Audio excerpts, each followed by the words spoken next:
Līdz šim daudz dzīvokļu māju iemītniekiem Bauskā bija pazīstami 3 krāsu konteineri – zaļie stiklam, dzeltenie petpudelēm un papīram, bet pelēkie sadzīves atkritumiem. Pie kārtības pieredzināti arī privātmāju īpašnieki, un atkritumu urnas šeit nav nekāds retums. Baušķinieki bija viena no pirmajiem valstī, kur uzsāka atkritumu šķirošanu. Tagad spērts vēl solis uz priekšu. No šīs nedēļas tiek piedāvāts atsevišķi šķirot arī bioloģiskos atkritumus.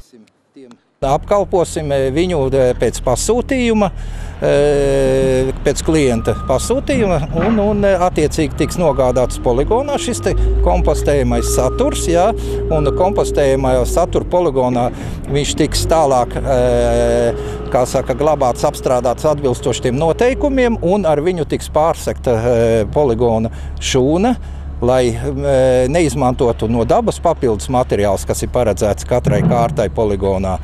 Pagaidām brūnos konteinerus gan var saņemt tikai privātmāju īpašnieki. Bioloģisko atkritumu izvešana nebūs bezmaksas, tomēr par to būs jāmaksā nedaudz mazāk nekā par sadzīves atkritumiem. Vienģimeņu mājās gan saka, tā ir darbība no nepareizā gala.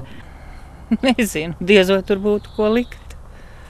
Atsaucība būtu, ko kaimiņi teikt? Nezinu, ko teikt. Tur ar vienu tantiņa dzīvo, cik viņai to atkritumu. Nezinu. Nav daudz to atkritumu, nesnāk privātmājā. Pa 3 mēnešiem to vienu konteineri, ja ar citreiz nepilns viņš ir.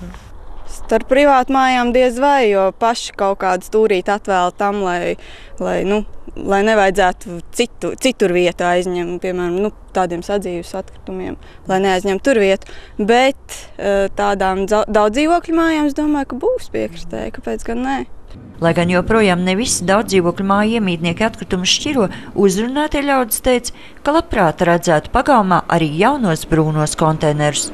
Vēl vairāk šķirot? Labi, nav nekādu problēmu. Eiropas Savienības regulas paredz, ka līdz 2012. gadam jābūt atšķirotai pusē no 1995. gadā apglabāto atkritumu apjoma. Kā rāda pieredze, apmēram pusi no visiem atkritumiem sastāda tieši kompostējums materiāls.